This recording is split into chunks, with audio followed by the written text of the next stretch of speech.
RAS Records was an important American reggae record label that flourished in the 1980s and 1990s, a period in which reggae as a genre was expanding by leaps and bounds, building on the successes, critical and commercial, that had occurred in the 1970s and transitioning into the global phenomena it now is. Yet it's a label that, while it was formative to my own early years in discovering the music, was one maybe I didn't have an accurate or a correct perspective on. Stay tuned for my look at RAS Records.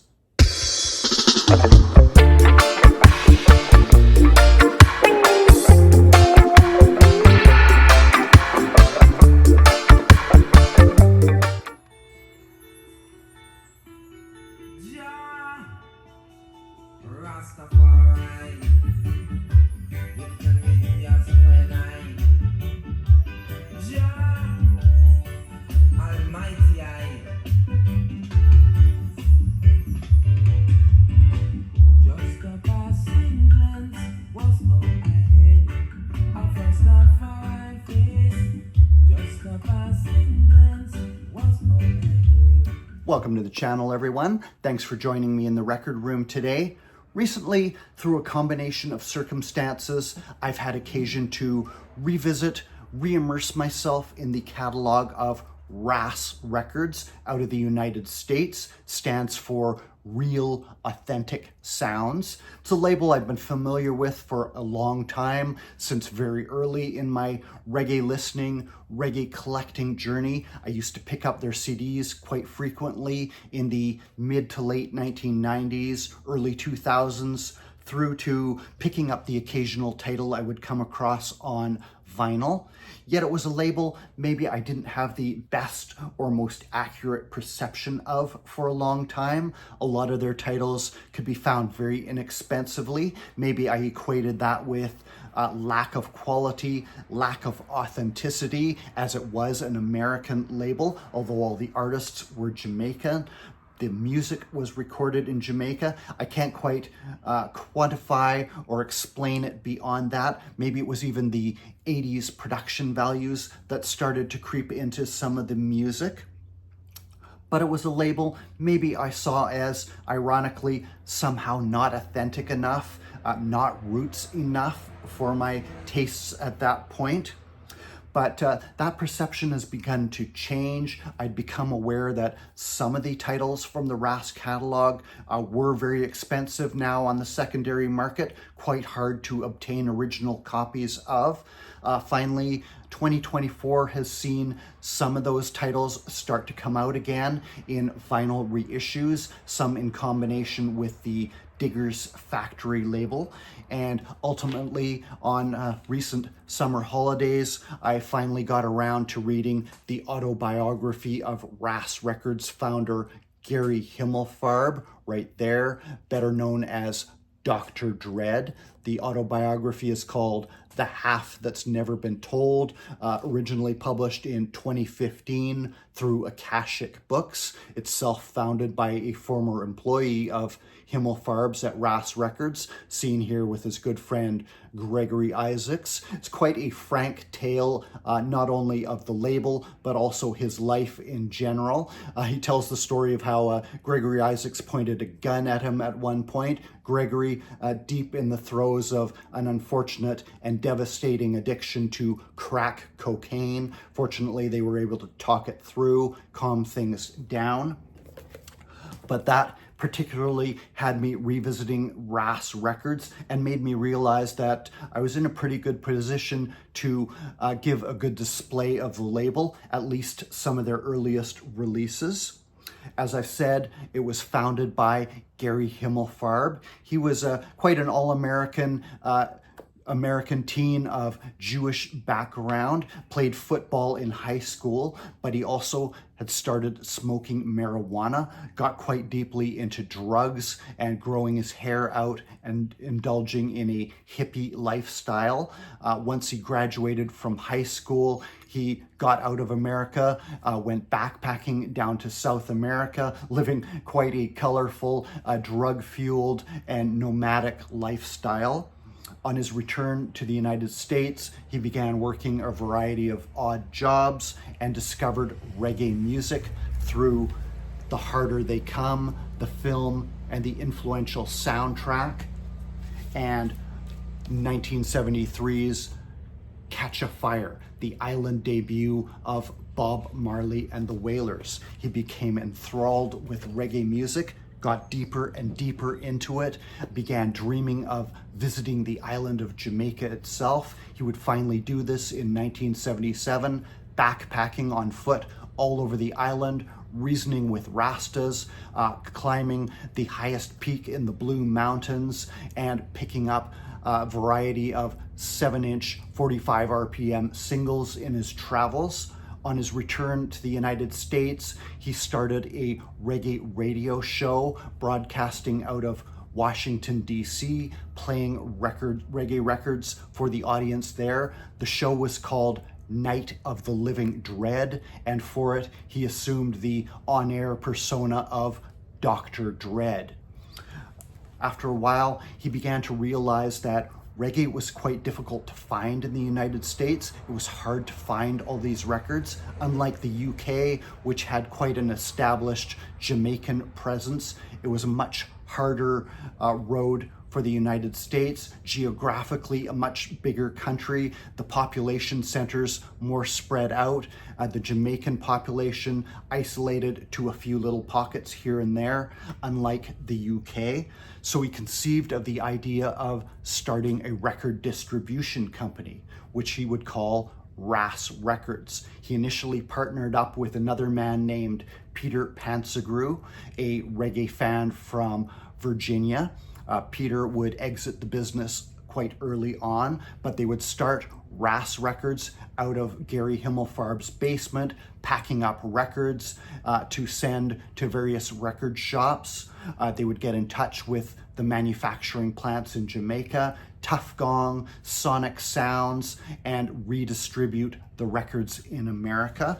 Just for an example here, my copy of Blackboard Jungle Dub from Lee Perry came out on the Clock Tower label, but it's got the RAS logo on the back, distributed by RAS Records in the late 1970s. So RAS, having started out as a mail order distribution, I've even got a old catalog somebody sent me. This is from the mid to late 1990s, I would say, judging by some of the titles included within it, but mail order catalog for RAS Records, not just their own releases, but many different labels. I never did any mail order from them. I think I bought them from the RAS titles I bought were either bought in store locally or from Ernie B's Reggae. I guess would have been a competitor to them at the time.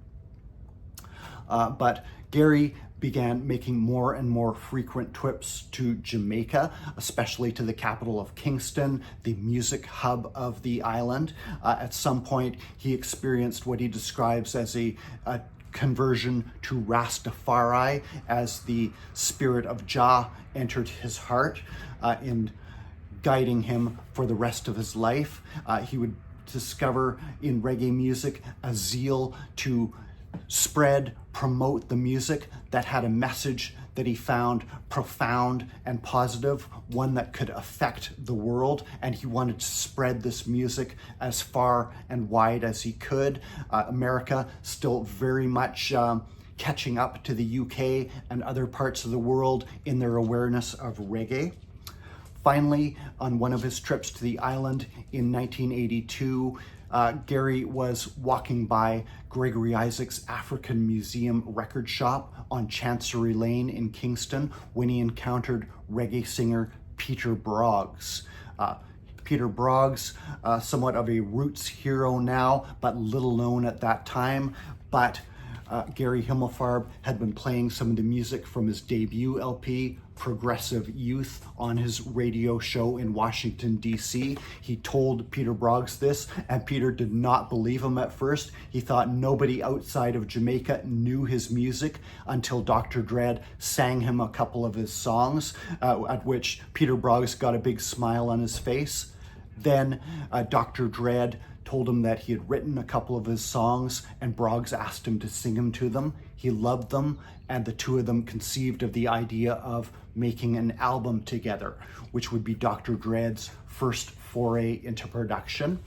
On Peter Broggs' recommendation, Dread hired the Roots Radix Band. They recorded at Channel One Studio.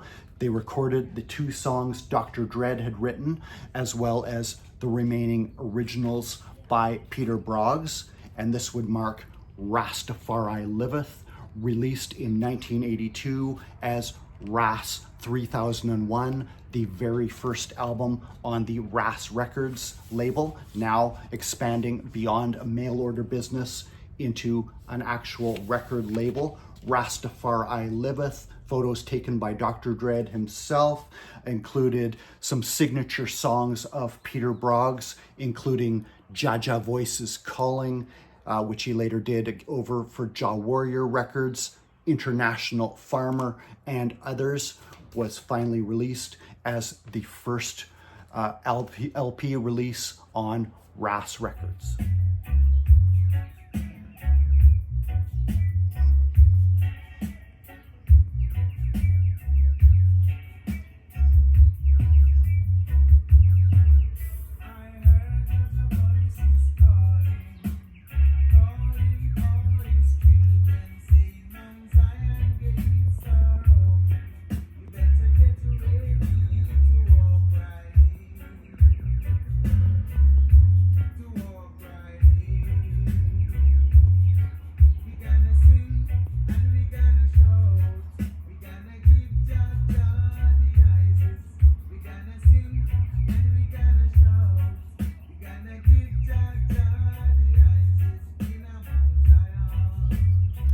As RAS Records transitioned into becoming a fully fledged record label, they would continue their association with Jamaican singer Henry James, better known as Peter Broggs, whose 1982 second LP, Rastafari Liveth, had been the first ever on RAS Records. This, by the way, is a reissue from a couple of years ago through Top Ranking Sounds, the TRS label.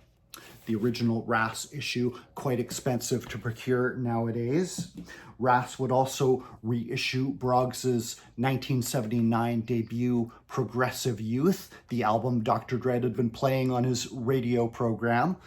This is my original RAS CD of that, and that has also come out as of 2023 in a new vinyl edition in the deal between Dr. Dread and the Diggers Factory label. The RAS and Diggers Factory label right there. Another one kind of rare to find on vinyl nowadays.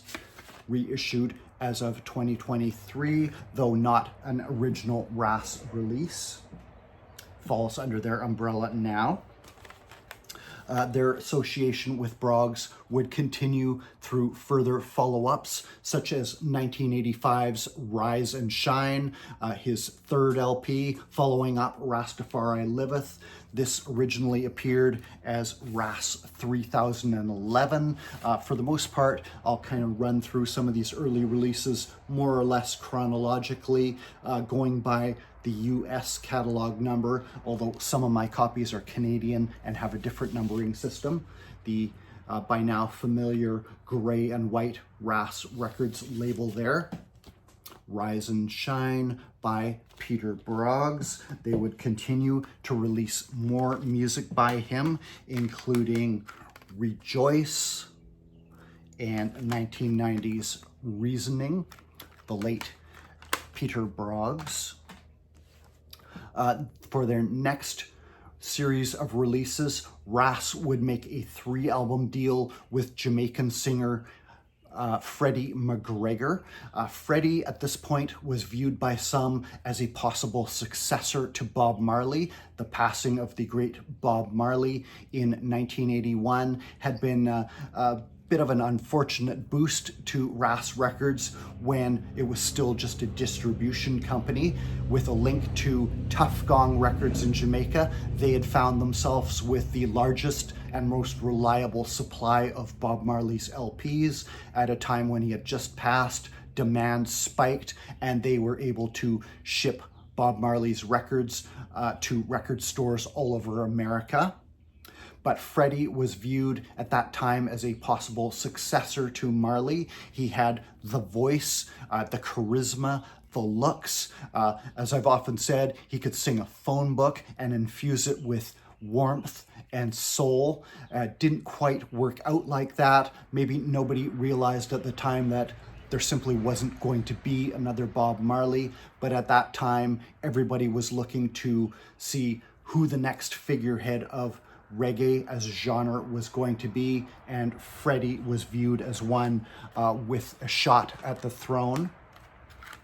The very second release from RAS would be Freddie's Come On Over album, 1983, RAS Records CD, beginning his association with Dr. Dread. This finds backing by the Roots Radix, although later releases would feature Freddie's own Studio One band with more of an updated sound as the 80s progress, some synthesizers starting to come in, perhaps explaining my initial disassociation with the label, although while you won't find a Big Ship or a Bobby Babylon LP in Freddie's albums on RAS Records, they're sprinkled with great songs that I enjoyed very much at the time. I picked up all those albums, played those songs over and over, although that first album would give Dr. Dread a taste of some of the complications arising from releasing reggae music, as about 6 months after it came out, he got a phone call from Jamaican producer Linval Thompson claiming that he had produced the music on this album. Apparently a cassette had been dubbed from some of Linval Thompson's master tapes and then produced to RAS Records to release. Nonetheless, RAS's association with Freddie McGregor would continue through further sets, such as Across the Border, appearing in 1984, and perhaps his biggest statement for the LP, All in the Same Boat, again featuring synthesizers and 80s production touches coming in, more smoothed out, polished sound, perhaps aiming at a crossover audience. I do have that last one on vinyl, Freddie McGregor's All in the Same Boat, with something of a Sgt. Pepperish collage of world leaders of the time on the back. The title track perhaps being his big 80s statement of unity of purpose, and that's an original RAS copy. Freddie would teach Dr. Dread a lot about production and arranging of music through their work together. Freddie would be heavily involved in the Christmas album RAS Records put out, very successful for them at the time in the mid-1980s, a reggae Christmas featuring many of the artists RAS was currently working with music supplied by Freddie and his Studio One band.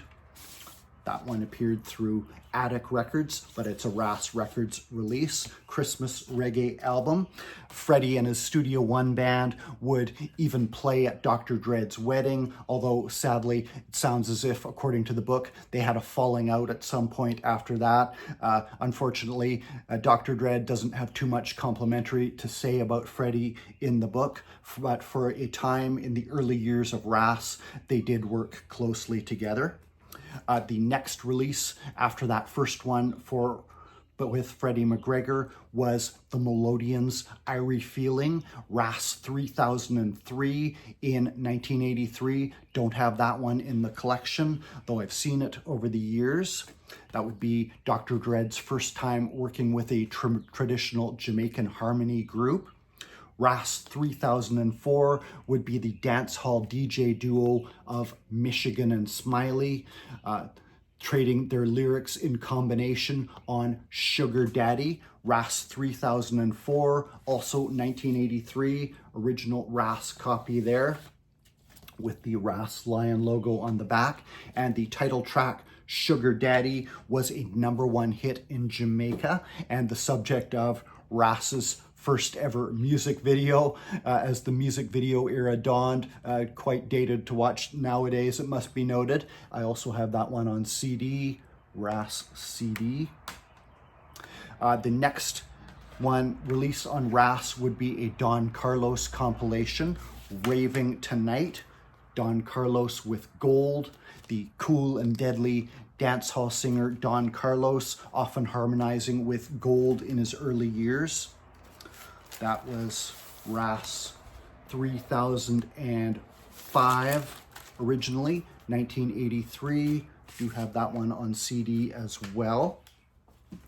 RAS 3000, and that one, by the way, would also lead to Just a Passing Glance, highly regarded solo album by Don Carlos, featuring evocative cover art overseen by Dr. Dread. Just a Passing Glance of His Majesty's face from a few years later. The next release on RAS 3006 in 1983 as well, I believe, possibly 1984, would be the eccentric Sing-J Ika Mouse with Assassinator.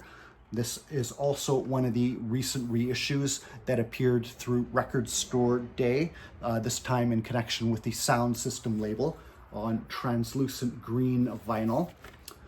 This was sourced by tracks partially controlled by Jamaican political organizer Tony Welch, the notorious Tony Welch, featuring Ika Mouse in his prime over tough roots Radix rhythms, originally released by RAS Records, but just recently reissued again.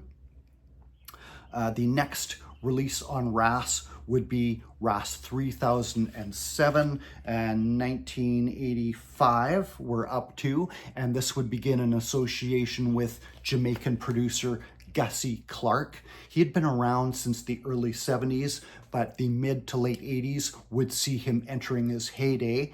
He would build his own Anchor studio, which RAS Records would invest in, help him build. He in turn would allow them to use the facilities and license some of his music for them to release, beginning with Gregory Isaac's Private Beach Party, finding a rejuvenated Cool Ruler, applying his cool tones to updated Gussie Clarke rhythm tracks.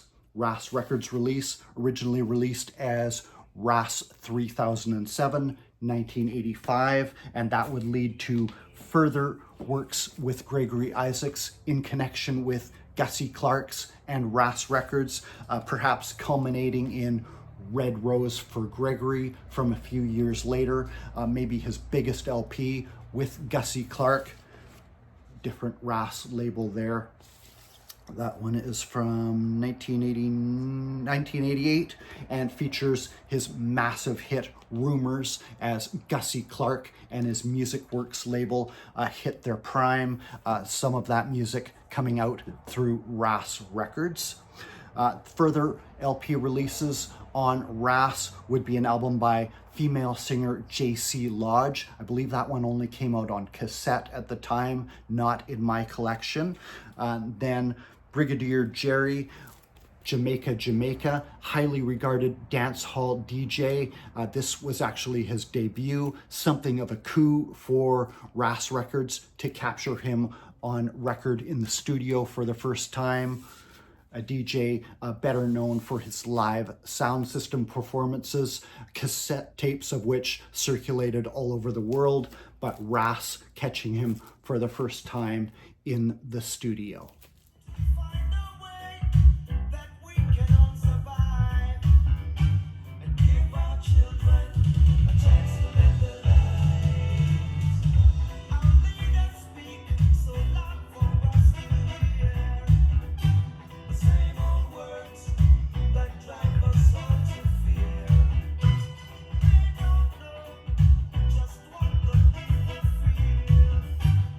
Everywhere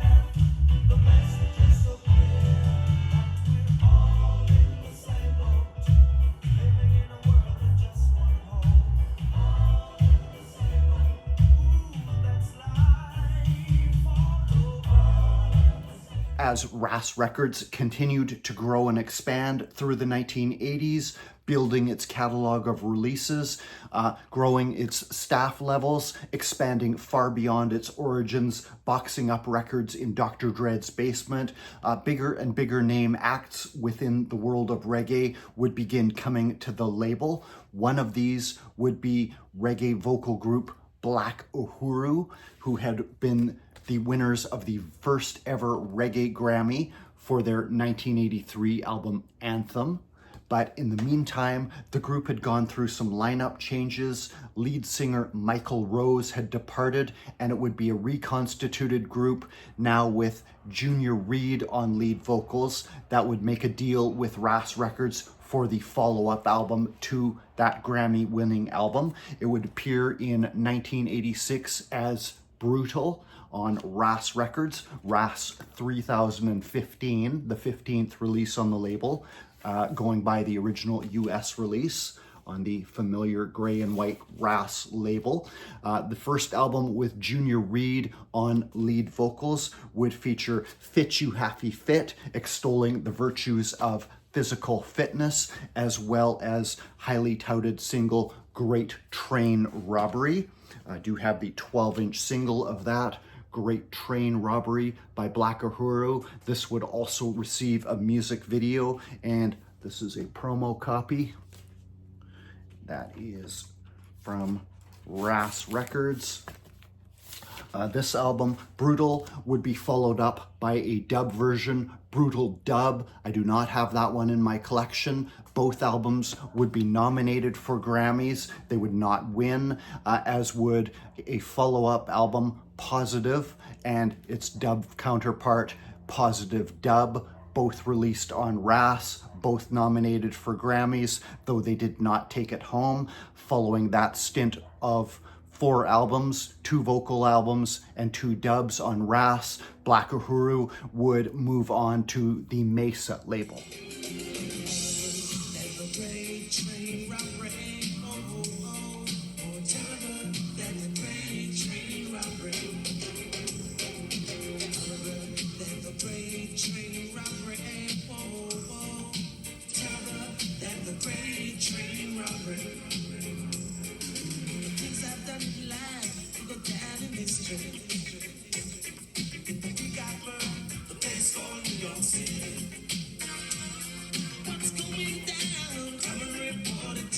However, the act most associated with RAS Records, what Dr. Dre himself considers the cornerstone of the label, was Jamaican harmony trio Israel Vibration, comprised of members Albert Apple Craig, LaSalle Weiss Bulgen, and Cecil Skelly Spence. The trio had all been afflicted with polio as youngsters in Jamaica, had grown up in a rehabilitation center in Kingston, but when they began to espouse Rastafari and grow their dreadlocks, they were kicked out, were homeless for a time, living rough until managing to get a break with their music, recorded some classic albums in the late 1970s, but following one for producer Henry Junjo Laws, Why You So Craven, they had relocated to the US and gone their separate ways.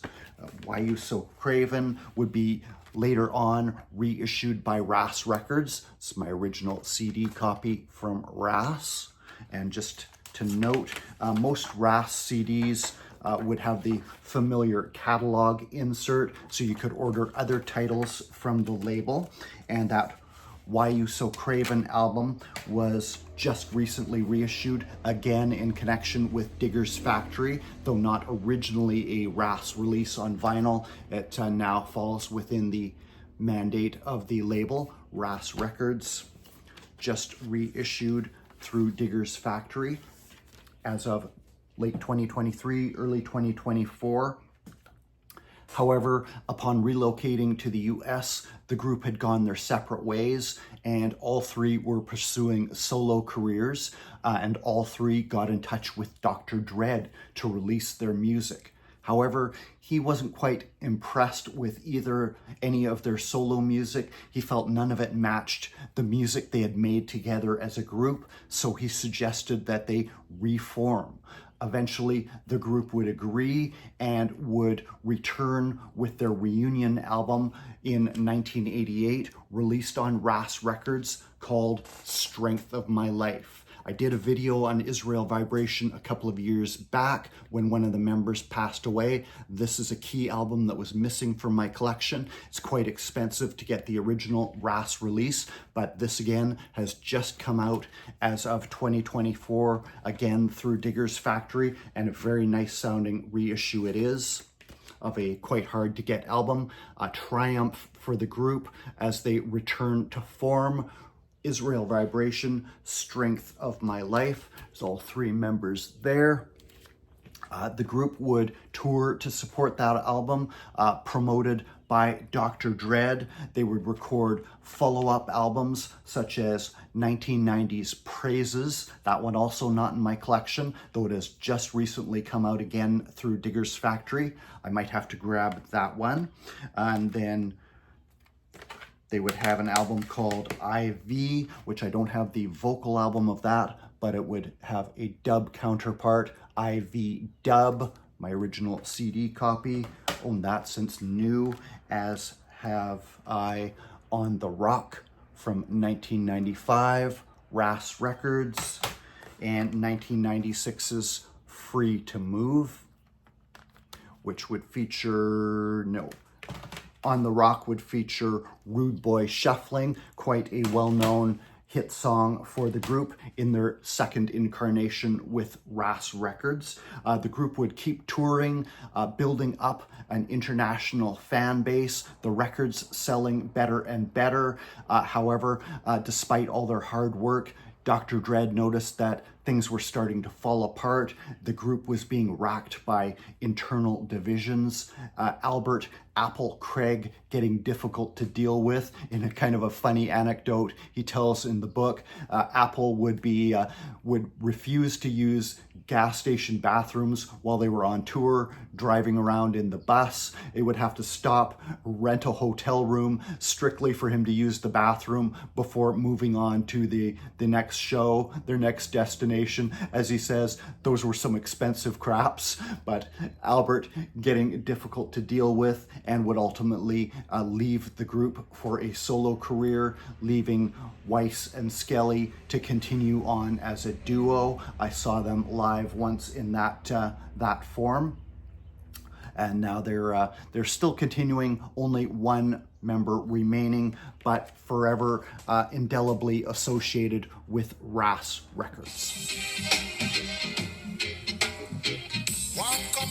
I reject the but I'm on to culturally. No one I on MTV and things say you done with me is a rude boy, a shuffle. Rude boy shuffle, reggae. Back way with your muffling again. Say, rude boy skanking reggae. Rude boy skanking.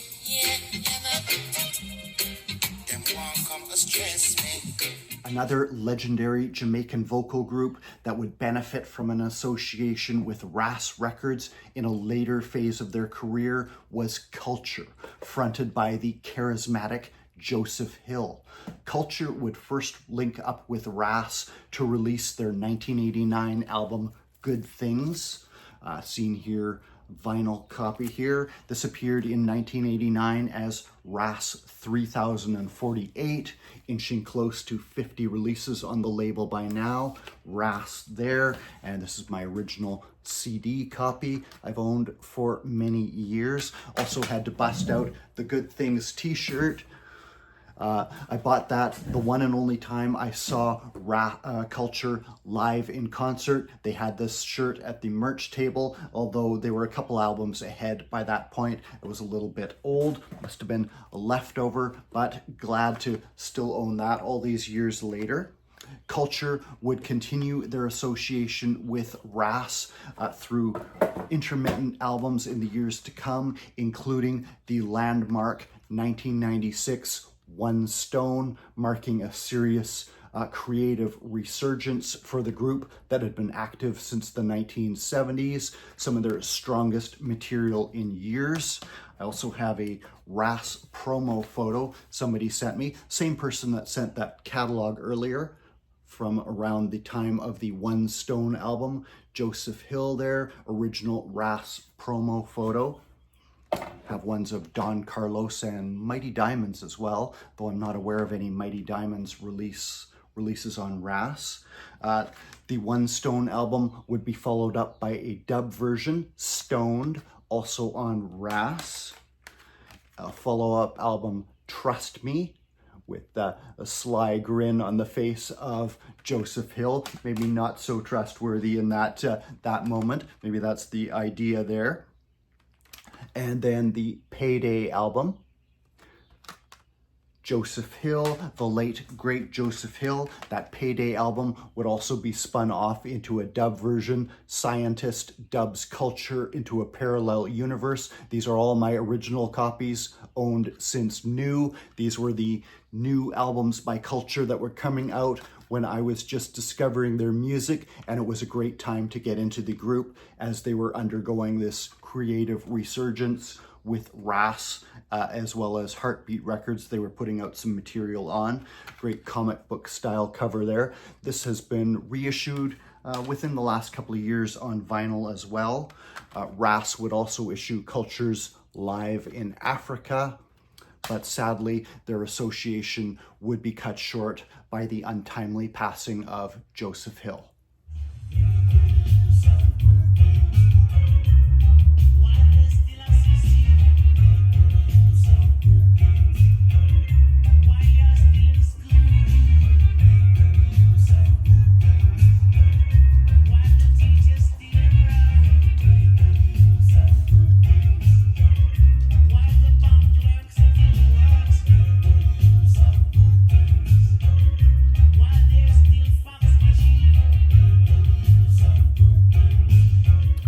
RAS Records' growing catalog of releases and connections within the reggae music industry would yield a number of releases to come. While mainly focused on putting out new music, they would do the occasional retrospective compilation, a connection with the rhythm powerhouse duo of Sly and Robbie, yielding Sly and Robbie present Gregory Isaacs, the showcase album they had produced with him, as well as an album by female singer Annette Brissette. A couple of songs from this got played many times on the radio here. 1991 album by her. For that Israel Vibration Strength of My Life album, some overdubs with melodica had been done by Augustus Pablo. Not very common for him to overdub other people's music, other producers' music at this point. He did it as a favor to Dr. Dread, and their relationship would yield some releases from Augustus Pablo's catalog as well, including the landmark sessions with singer Jacob Miller, Who Say Jah No Dread, including the epical King Tubby Meets Rockers Uptown dub version of his song Baby I Love You So, my original copy of this album right here. RAS would also issue Eastman Dub, Rockers Productions, and another essential landmark masterpiece, Africa Must Be Free by 1983, paired with its dub version, 1983 dub, RAS Records twofer release there. Pablo would also release some new music through RAS, including his final album prior to his passing, 1999's Valley of Jehoshaphat. I've owned this one since new, and it appeared on RAS Records. Some further kind of retrospective historical compilations to appear on RAS would be a compilation of King Jammy Productions, Volume 1, Roots and Harmony style here, RAS Records. That appeared 1991. Barrington Levy's Prison Oval Rock, compilation of Fashion Records productions from the UK, probably fairly recent at the time this CD came out. This was probably my introduction to the fashion label out of the UK. RAS would also release the Mad Professor's Ariwa productions in the US on CD. I have quite a few of those. I'll just show a couple of them. Originally released in the UK, but RAS would distribute them on CD in America and overseas. Mad Professor with his Beyond the Realms of Dub, part of the Dub Me Crazy series, followed up by the African Connection Mad Professor dub albums distributed by RAS on CD. I don't think those ever came on vinyl. RAS would also release what I think is the final studio album by the late great Dennis Brown, 1999's Bless Me Jah.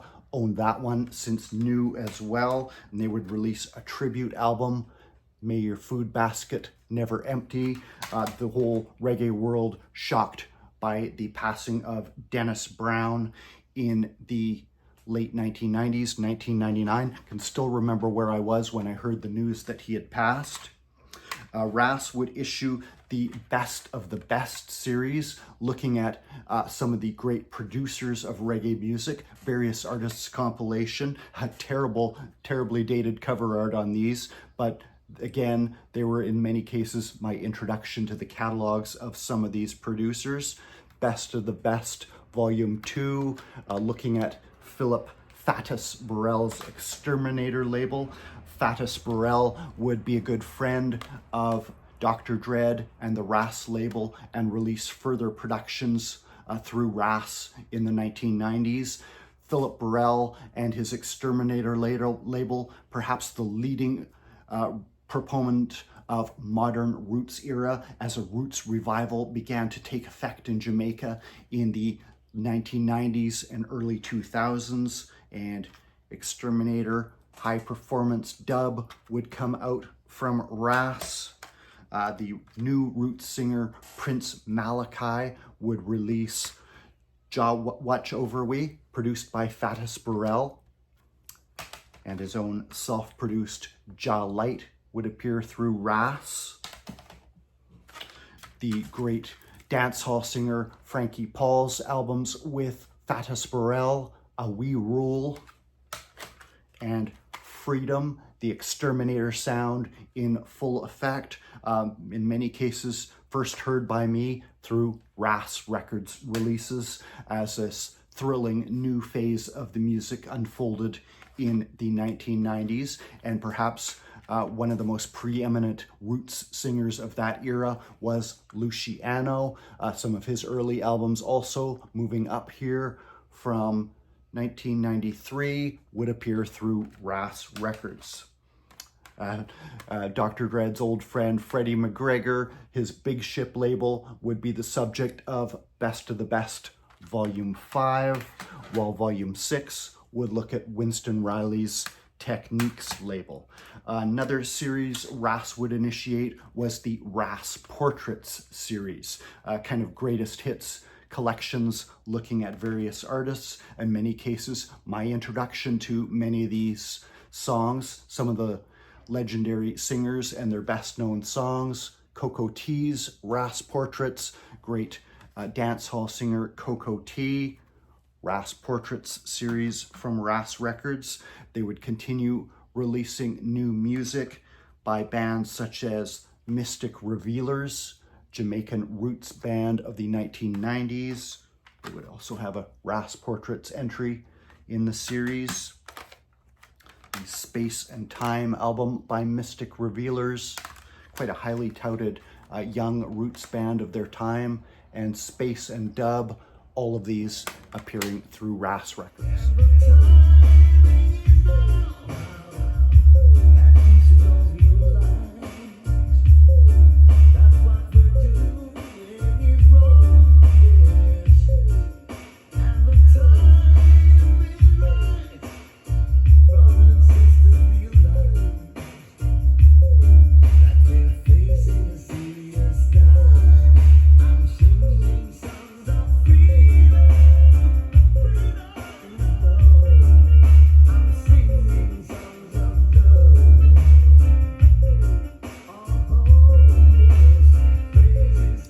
Further triumphs for RAS would continue in the 1990s.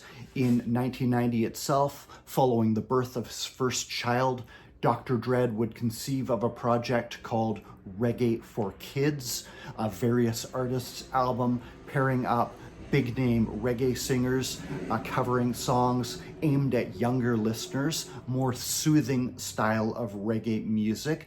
This release, Reggae for Kids, would be spun off into various volumes.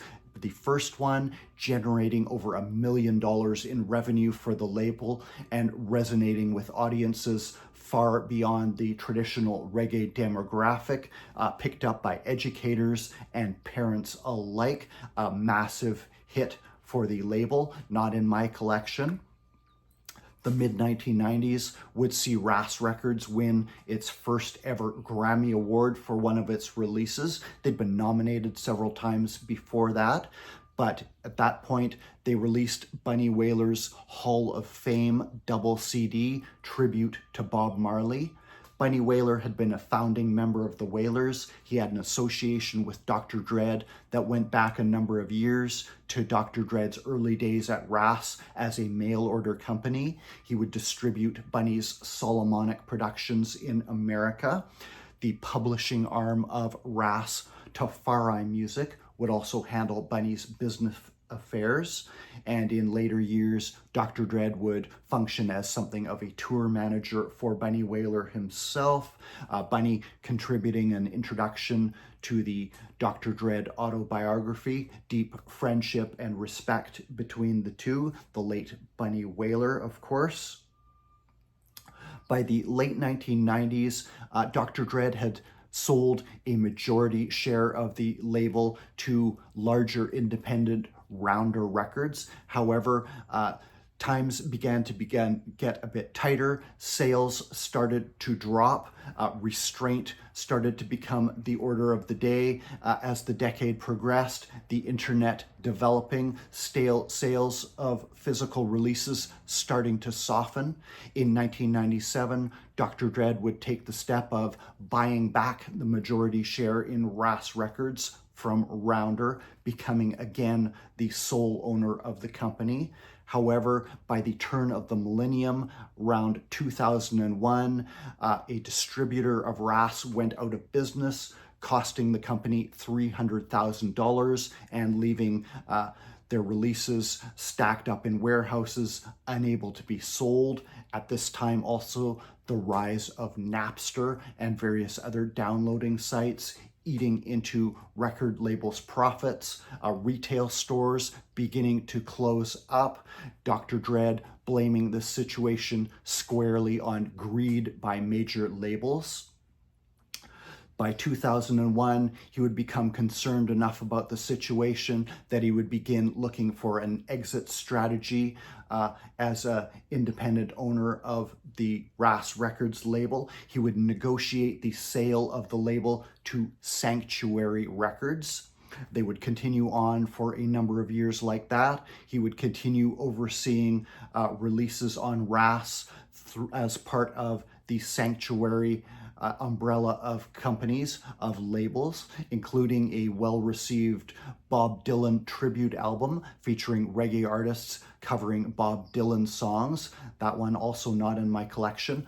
It was called Is It Rolling Bob, released in the early 2000s, a big success and well-reviewed release for RAS Records, now under the ownership of Sanctuary Records. Dr. Dread, that project, something of a labor of love for him, lifelong fan of Bob Dylan, and because of that, he got to have a face-to-face meeting with the man himself. However, as the 2000s progressed, Sanctuary Records itself began bleeding money and was eventually bought out by larger conglomerate Universal Music. Dr. Dread entertaining the idea of buying back the RAS catalog once again, but he could not afford the $1.2 million asking price for the label. I'm not entirely sure who owns RAS to this day, presumably still Universal in some incarnation. Dr. Dread himself would essentially exit the music business. He would start up a Jamaican food company, continuing to promote Jamaican culture, reggae culture, the philosophy that he gleaned from reggae music. And his most recent acts have been to oversee those reissues of highly sought after RAS titles in connection with the Diggers Factory label. He is still out there. His lifelong purpose has been to promote the positivity of reggae music, the beauty of the culture of Jamaica, and the music that it gave rise to. Maybe strange to think of this, a white man from America taking this on as his life's purpose, but it was in this manner that reggae was spread, disseminated through the world, particularly in America, where it didn't have that deep history with a Jamaican population, except for a few centers. It was spread into the hinterlands of America by dedicated radio DJs, show promoters, journalists, and just plain fans who saw in the music something that needed to be heard by a wider audience and took that as their mission in life. And that is one that Dr. Dread and RAS Records have stuck with for many decades now. Hope you've enjoyed my look at RAS Records, guys. Thanks for watching, and cheers.